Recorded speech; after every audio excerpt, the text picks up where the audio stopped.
Here at RRLRC, this is our FPV mount that we used for an e-buggy. This mount comes from Insta360 GO 3. It's from the Action Kit. And I believe this mount's actually traditionally used to be attached to like brims of hats. As you can see, there's a bit of a clip here. So the idea with this, we customized it, and we drilled 2 holes directly through the clip zone through the wing of this here e-buggy to secure the mount to the car. Once we do that, this thing's not going anywhere. And that's half the battle, right? Because you don't want your expensive camera flying all over the place.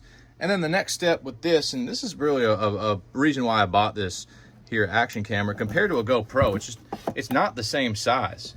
Take it out and it's like a pill camera, you know, real cool. So it's a unique angle. It snaps in, it's magnetic to the mount. And from here, I'll provide a photo from when we were at the track of exactly where the zip tie sits.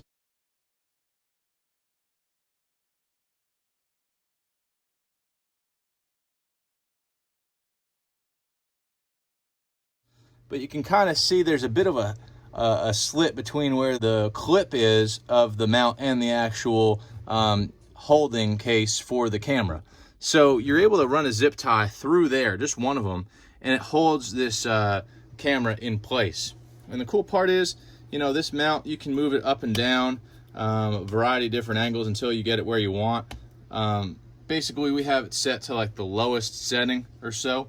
And the good part is too, then you can go ahead and review the footage on the housing piece, and you could see that the angle is looking great, right? You get that kind of first-person view that, you know, you want and you'd see on traditional race broadcasts. So there you go, guys. That's our FPV angle. Feel free to reach out with any questions or comments.